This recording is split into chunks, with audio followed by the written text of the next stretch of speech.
বন্ধুরা, আজ আমি আপনাদেরকে দেখাবো একটা টালিতে কোম্পানি ক্রিয়েট করে কিভাবে লেজার অফ অ্যাকাউন্টস তৈরি করা হয়।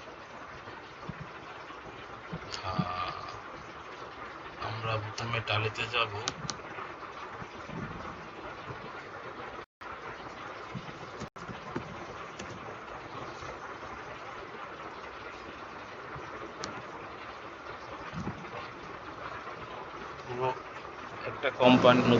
নতুন একটা কোম্পানি ক্রিয়েট করে কিভাবে লেজার অফ অ্যাকাউন্টস তৈরি করে কিভাবে ইনপুট দেবেন সেটা আমি আজকে আপনাদেরকে দেখাবো। আমরা এখানে ওয়ার্কিং এডুকেশনাল মোডে চলে যাব। স্কেপ এখানে আছে select company, login as a remote user, create company, backup, restore. Backup restore এটা আপনারা জানেন, ব্যাকআপ নিয়ে আগের দিন ব্যাকআপ নিয়ে পরের দিনে রিস্টোর করা, মানে আবার ইনপুট দেওয়া ওই পিএসটি ফাইলটা। আচ্ছা, আমি ক্রিয়েট এ নিউ কোম্পানিতে যাব। এখানে দেখছেন একটা ফিল্ড চলে আসছে। ফিল্ডে প্রথমে নেম দিলাম আলিফ, এন্টার, প্রাইস, অ্যাড্রেস কোম্পানি যেখানে অফিসিয়াল রেজিস্টার অ্যাড্রেস আছে বা যেখানে আপনাদের কর্পোরেট অফিস যেখানে বসে কাজ করবেন সে অফিসের অ্যাড্রেসটা দিবেন। 95 গুলশান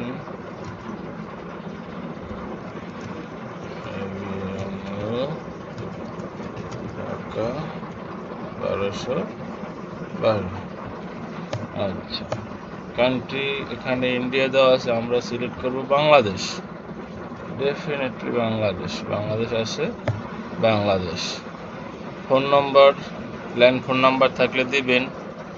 মোবাইল নাম্বার দিলেন একটা,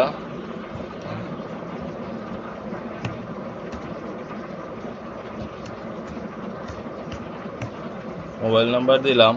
ফ্যাক্স নাম্বার থাকলে, ইমেল থাকলে ইমেল দিবেন, আমি ইমেল দিলাম।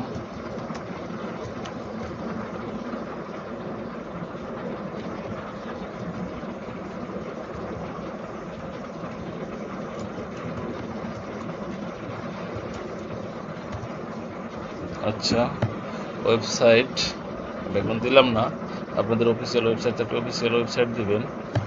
তারপরে আসি এখানে ফাইন্যান্সিয়াল ইয়ার বিগিংস ফরম। আমার ফাইন্যান্সিয়াল ইয়ার শুরু কবে থেকে? সাধারণত আমাদের দেশে জুলাই টু জুন, 1 জুলাই থেকে 30 জুন পর্যন্ত হয়। তাহলে আমি এটা দিব 1/7/2020 থেকে বুকস বিগিংস ফ্রম, মানে এই কার্যক্রমটা বুকস এটা শুরু হবে কবে থেকে। আপনি দেখবেন যে ফাইন্যান্সিয়াল ইয়ার বিগিনিং ফ্রম এটা দিছি, এটা দিলি এখানে আমি যখন টালি কোম্পানি ক্রিয়েট করা হয়ে যাবে অটোমেটিক ওখানে চলে আসবে 1/7/2020 থেকে 30/6/2021। আচ্ছা, বুক বিগিং ফরম তাও 1/7/2020। টালি ভোল্ট পাসওয়ার্ড মানে টালিটা ওপেন করলে একটা পাসওয়ার্ড সেবে, সেটা যদি দিতে চান দিবেন, প্রথমটা দিবেন, তারপর রিপিট, তারপরে ইউজ সিকিউরিটি কন্ট্রোল। আপনি কোম্পানি ওপেন করার ক্ষেত্রে যদি সিকিউরিটি কন্ট্রোল যদি ইউজ করি তাহলে দেখেন নেম অফ অ্যাডমিনিস্ট্রেটর, আপনার নাম দিতে হবে, আপনার নাম না, যে আপনি একটা যে কোনো একটা আইডি দেবেন, পাসওয়ার্ড, তারপর রিপিট পাসওয়ার্ড। আমি এখানে দিব না, আমি এটা নো করে যাব। বেস কারেন্সি সিম্বল টাকা, ডেফিনেটেড টাকা, ফরমার নেম বাংলাদেশি টাকা, সাফিক্স সিম্বল টু অ্যামাউন্ট দরকার নেই, add space between and symbol, হ্যাঁ, ইয়েস, শো অ্যামাউন্ট ইন মিলিয়নে দরকার নেই, নাম্বার অফ ডেসিমেল প্লেস দুই ঘর পর্যন্ত, হ্যাঁ, দশমিকের পরে কয় ঘর থাকবে, odd place amount after decimal, okay, পয়সা মেনশন করে থাকবে। Of decimal place amount in odds, হ্যাঁ, অ্যামাউন্ট ইন অডস দুই ঘর পর্যন্ত থাকবে কথায় লেখার যেটা। তারপরে আমরা এন্টার দিলে অটোমেটিক, ওয়াই দিলে বা আরেকবার এন্টার দিলে অটোমেটিক কোম্পানি ক্রিয়েট হয়ে গেছে। দেখেন আমার আলিফ এন্টারপ্রাইজ ক্রিয়েট হয়ে গেছে। আমার কারেন্ট পিরিয়ড 1/7/2020 টু 30/7/2021। এখন আসি আমরা, কোম্পানি ক্রিয়েট করলাম। কোম্পানি ক্রিয়েটের পরে বেসিক কিছু ভাউচার থাকে। একটা কোম্পানি ফরমেশনে দেখা যাচ্ছে কিছু ভাউচার থাকে, যেমন ক্যাশ নিয়ে আসে, ক্যাপিটাল নিয়ে আসে, অ্যাসেট থাকে। তখন আমরা এগুলো কিভাবে ইনপুট দেব আমি আপনাদেরকে কয়েকটা দেখাবো, এবং আপনারা সেই অনুসারে ট্যালিতে লেজার অফ অ্যাকাউন্টস তৈরি করবেন। যেমন ধরেন কোম্পানি শুরু করছে ক্যাশ দিয়ে শুরু করছে, 1 লাখ টাকার ক্যাশ। অফিসে ফার্নিচার আছে, ফ্যান, টিভি, ফ্রিজ, এগুলো সব ফিক্সড অ্যাসেটে চলে যাবে। এগুলো কীভাবে ইনপুট দেয় আমি একটা করে দিয়ে দেখাবো। আমরা কি করতে পারি, এখানে দুইভাবে লেজার অফ অ্যাকাউন্টস তৈরি করতে পারি। দেখা যাচ্ছে যদি আমরা সরাসরি অ্যাকাউন্ট ইনফোতে যাই, যদি আপনার কাছে লিস্ট থাকে যে অ্যাকাউন্ট ইনফোতে গেলেন, গিয়ে লেজার ক্রিয়েট করলেন, এখানে ক্রিয়েট সিঙ্গেল লেজার একটা করে পাইলে একটা করে ক্রিয়েট করবেন। আর যদি না মনে হয় যে না, মাল্টিতে ক্রিয়েট করে রাখবেন। যেমন মাল্টিতে আমি ক্রিয়েট করলাম bank account, under bank account BRAC bank. Opening balance আমরা এখন দেব না, আমরা কন্ট্রা এন্ট্রি করে ওপেনিং ব্যালেন্সে দিব। বিকজ অফ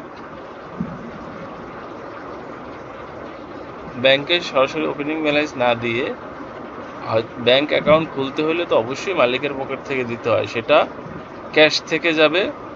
যদি ম্যানেজমেন্ট ক্যাশে টাকা দেয়, সেই টাকা দিয়ে আমরা ব্যাংকে অ্যাকাউন্ট খুলবো। আমরা এখানে ওপেনিং ব্যালেন্স দেব না। ব্র্যাক ব্যাংক, ডাস বাংলা ব্যাংক, আইএফআইসি ব্যাংক, এভাবে আমরা করতে পারি। তাহলে লাস্টে আমরা এন্টার দিয়ে যাব। এখানে মাল্টি লেজার। এখন যদি আমি সিঙ্গেল লেজার ক্রিয়েট করি, তাহলে কীভাবে ক্রিয়েট করব, এই যে ক্রিয়েট দিলাম, cash in hand, cash in hand, under cash in হ্যান্ডে কারেন্ট অ্যাসেটে যাবে। আমরা এখানে ওপেনিং ব্যালেন্স ক্যাশ ইন হ্যান্ডে 5 লাখ টাকা দিলাম। দেখেন অ্যাকসেপ্ট। এখন যা আসে, আপনি ক্যাশ ক্যাপিটাল বা ক্যাশ ঢোকার পরে যেই লেজারই ক্রিয়েট করবেন, সরাসরি ব্রাউজার থেকে ক্রিয়েট করা যাবে। আপনি একটা ব্রাউজার পেলেন যে ব্যাংকে অ্যাকাউন্ট খুলছে, ব্র্যাক ব্যাংকে ব্যাংকে টাকা জমা ডিপোজিট করছে 5,000। দেখুন আমি ব্র্যাক ব্যাংকের অ্যাকাউন্ট অলরেডি খুলে ফেলছি। যদি না হয়তো তাহলে আমি আবার দেখাচ্ছি। এখানে ব্রাউজারে যাব, আমার ক্যাশ থেকে ব্যাংক মানে আমার টাকা আমার অ্যাকাউন্টেই জমা, তার মানে কন্ট্রা এন্ট্রি হলে F4-এ আমরা কি করতাম, যদি ব্র্যাক ব্যাংক, আমরা ব্যাংক এশিয়ায় একটা অ্যাকাউন্ট করছি, কোথা থেকে নিছি, ক্যাশ থেকে নিছি। তাহলে ক্যাশ থেকে নিলে ক্যাশ ক্রেডিট হবে, কোনটাতে ক্যাশ ক্রেডিট 10,000 টাকা দিলাম,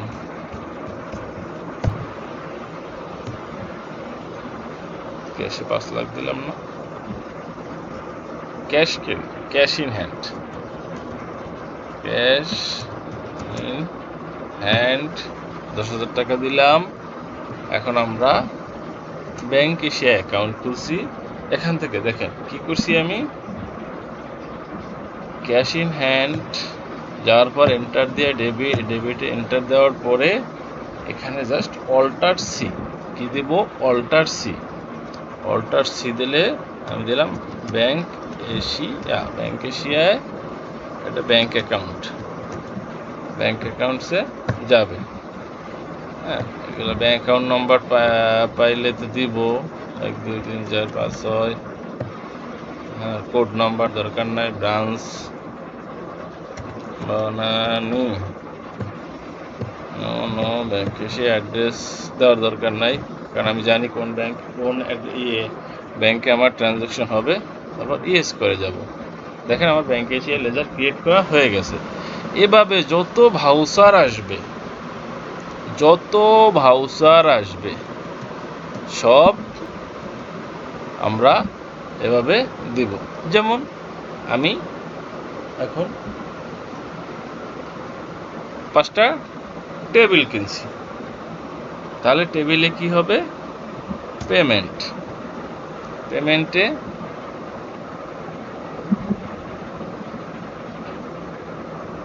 এখন আমরা কি করব, টেবিল কিনছি 5টা, ডেস্ক মানে ওয়ার্কিং ডেস্ক লিখতে পারি আমরা, ওয়ার্কিং ডেস্ক ফর এক্সিকিউটিভ। কি করব, এটা কি ফিক্সড অ্যাসেট, আমরা সরাসরি ফিক্সড অ্যাসেটে চলে যাব। ইনভেন্টরি ভ্যালুজ আর এফেক্টেড, এটা কখন দেয়, যখন যেটা আপনি সেল করবেন সেটা কি, এটা আমার ফিক্সড অ্যাসেট নো দিয়ে গেলাম। যদি ইনভেন্টরি এফেক্টেড, এটা আমি দেখাবো আপনাদেরকে, এটা current asset working desk executive, হ্যাঁ দিয়ে গেলাম। কি হলো, আমি মানে ডেস্ক কিনলাম 40,000 টাকার,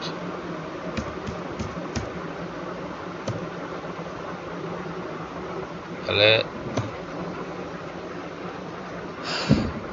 40,000 টাকা ডেস্ক কিনলাম, টাকা দিলাম ক্যাশ থেকে। দেখেন এখানে আর একটা কথা আছে, যে ওয়ার্কিং ডেস্ক ফর এক্সিকিউটিভ, এটা যদি আপনারা এডিট করতে চান, ইনভেন্টরি এফেক্ট আনতে চান, তাহলে অ্যাকাউন্ট ইনফোতে যাবেন। অ্যাকাউন্ট ইনফোতে গিয়ে লেজার অল্টার মানে এটা বিকল্প কিছু করা যায়। তাহলে আমরা ওয়ার্কিং ডেস্ক এক্সিকিউটিভ গেলাম, এখানে যদি ইএস দেই তাহলে দেখেন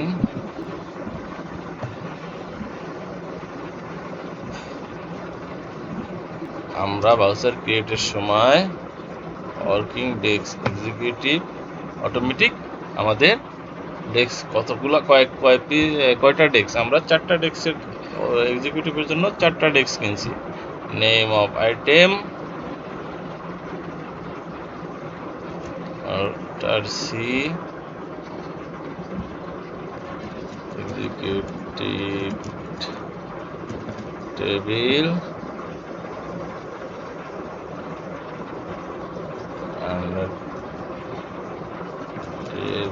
table under primary units pieces, normal name দরকার নাই,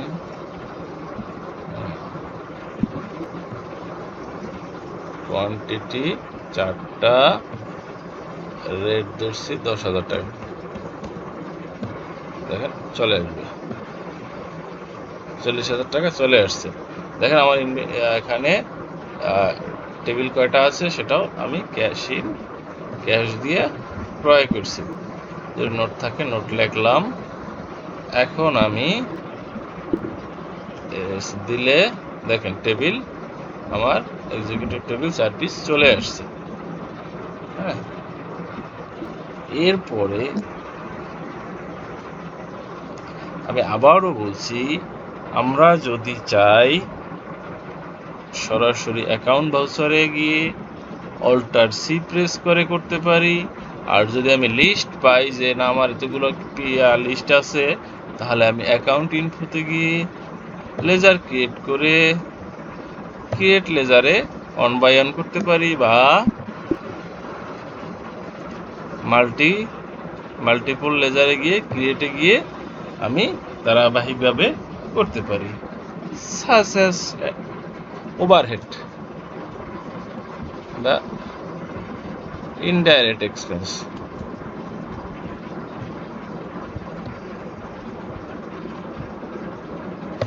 আমি কি ইনডাইরেক্ট এক্সপেন্সেসের আন্ডারে কি দিলাম? এন্টারটেনমেন্ট, তারপরে দিলাম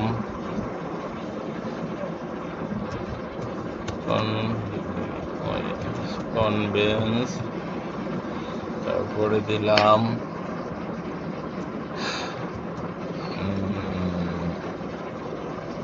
ট্রাভেল এক্সপেন্স, তারপরে দিলাম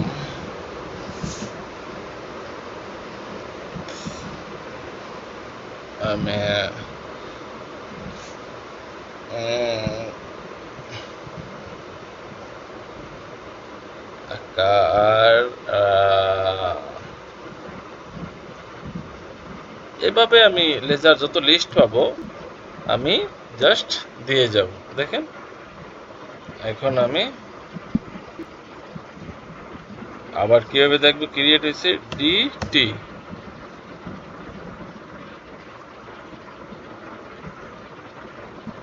ট্রায়াল ব্যালেন্সে কি 30-এ যাব, ডিটি, ফিক্সড অ্যাসেট আছে, কারেন্ট অ্যাসেট আছে, ওগুলো ট্রায়াল ব্যালেন্সে আসে নাই, এর কারণ হলো গিয়ে আমি কোনো ভাউচার এন্ট্রি দিই নাই, তাই ট্রায়াল ব্যালেন্স আসে নাই। যদি আমি একটা ভাউচার এন্ট্রি দিই যে এন্টারটেনমেন্ট এক্সপেন্স 500 টাকা, যদি একই ভাউচার থাকে কনভেন্স 300 টাকা,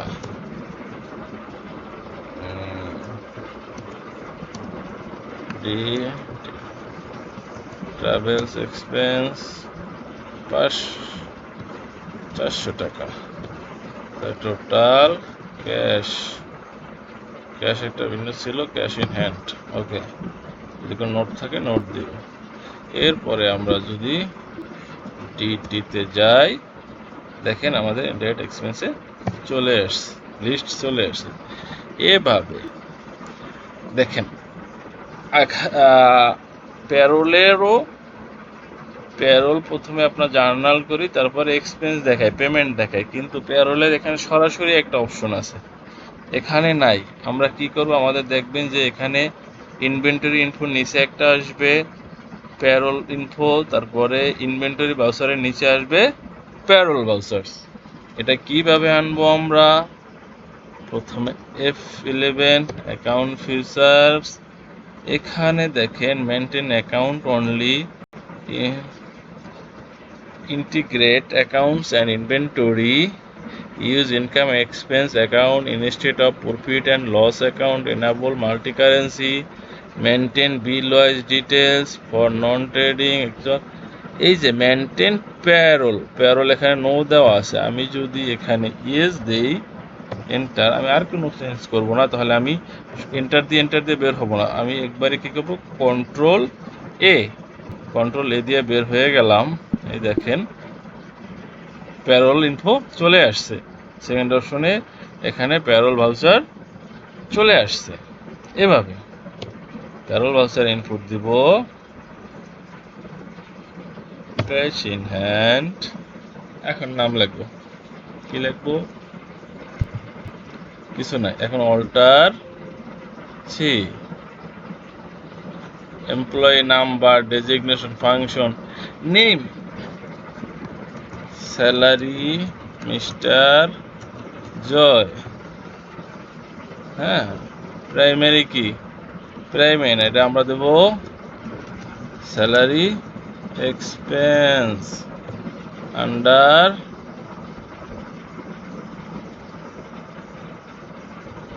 primary.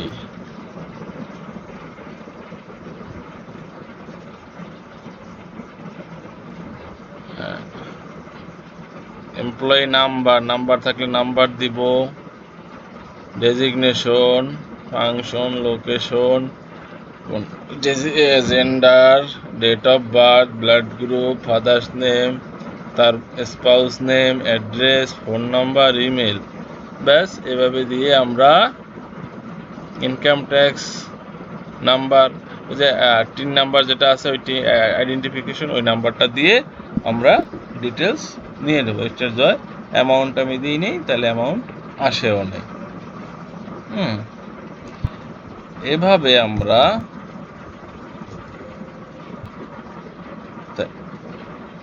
earnings of employee, pay head type, income type fixed, under direct expense, affect net salary, yes, ওই যে মিস্টার জয়।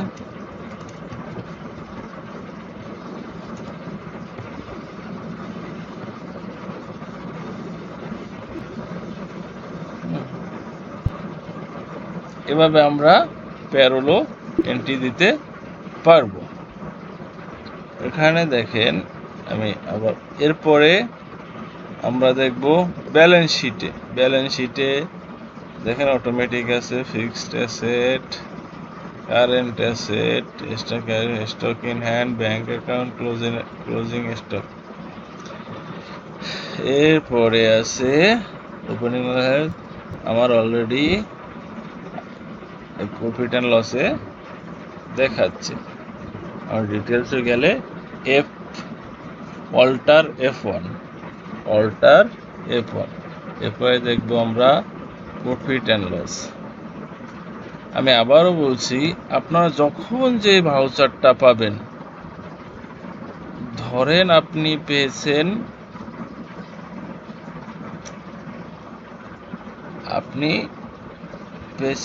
ব্যাংক চার্জ, পেয়েছেন, তখন কি করবেন? ট্রানজ্যাকশন অ্যাকাউন্ট ভাউচার পেমেন্টে যাবেন, এখানে অল্টার সি দিয়ে bank charge under direct expense, এরপরে আর কিছু না, ইএস দিয়ে যাবেন, ধরেন 115 টাকা। তারপরে আপনি কোন ব্যাংক থেকে গেছে টাকাটা? Bank Asia. ব্যাস, আর কিছুই না, এন্টার দিয়ে ইউজ করে যাবেন। এভাবে যখন যে ভাউচার পাবেন, সেই ভাউচার ইনস্ট্যান্ট তার কোন গ্রুপের আন্ডারে যাবে, ইনস্ট্যান্ট ইনপুট দিয়ে কাজ সেরে ফেলতে পারবেন। এভাবেই আমরা দেখেন অ্যাকাউন্ট ইনফো কাজ কি দেখালাম, group, single group, multi group. Group create করলে তার আন্ডারে সাব লেজার হয়, যেটা গ্রুপ লেজার, সাব লেজার। এরপরে দেখাবো পেরোল ইনফো, এমপ্লয়ি গ্রুপ, তারপরে এমপ্লয়ি গ্রুপ বলতে দেখা এইচআরে দেখা যাচ্ছে 3 জন আছে, অ্যাডমিনে আছে 2 জন, মার্কেটিংয়ে 8 জন, কমার্শিয়ালে 3 জন, অ্যাকাউন্টসে 15 জন।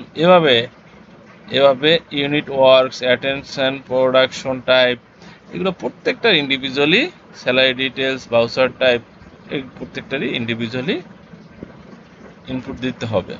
ইনভেন্টরি ইনফো সেম অ্যাজ, আমরা যদি পার্সেসে যেমন আমি ইম্পোর্ট যদি দিই, আমি এরপরে ইনভেন্টরি কিভাবে ইনপুট দিতে হয় সেটা আমি আপনাদেরকে দেখাবো। হ্যাঁ, অ্যাকাউন্ট বাউচার, ইনভেন্টরি বাউচার, তো বাউচার ক্রিয়েট করা, ওখানে হলো গিয়া মাস্টার মানে ক্রিয়েট করা এখানে, আর এখানে এন্ট্রি এবং ক্রিয়েট। ট্রানজ্যাকশন মানে হলো এন্ট্রি এবং ক্রিয়েট দুইটাই একবারে করা যায়। Import data, banking, balance sheet তো profit and loss, stock summary তো সবাই দেখি, রেশিও অ্যানালাইজ করে। হ্যাঁ, এবারে আমি আপনাদেরকে দেখাবো কিভাবে ব্যাকআপ নিতে হয়।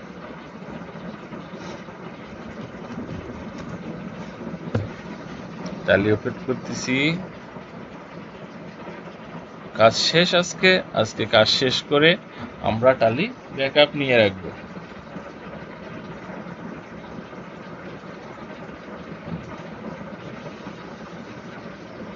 এই যে ব্যাকআপ অপশন,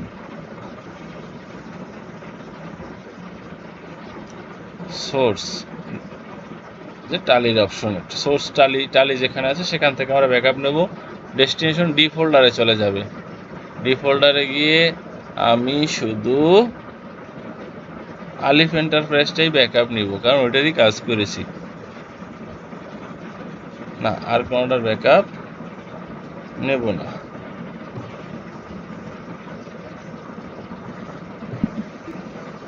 ইন্ট দিলে এবং আলিফের ব্যাকআপ নিচ্ছি। যখন আমি রিস্টোর করব তখন ওই ব্যাকআপটাকে আবার রিস্টোরে দিলে অটোমেটিক ওই যে আলিফ এন্টারপ্রাইজ চলে আসছে, এন্ড আবার রিস্টোরড, ইয়েস হয়ে যাবে। এভাবে আমরা টালিতে ব্যাকআপ রিস্টোর নিতে পারবো। আমি আজকে দেখালাম বন্ধুরা কোম্পানি ক্রিয়েট করে বাউচার এন্ট্রি দিয়ে কিভাবে আমরা বাউচার এন্ট্রির মাধ্যমে লেজার তৈরি করা যায় এবং সরাসরিও লেজার তৈরি করা যায়। হ্যাঁ, এবং ব্যাকআপ এবং রিস্টোর। ভিডিওটা ভালো থাকলে দেখবেন, শেয়ার করবেন, কমেন্টস করবেন। হ্যাঁ, আল্লাহ হাফেজ।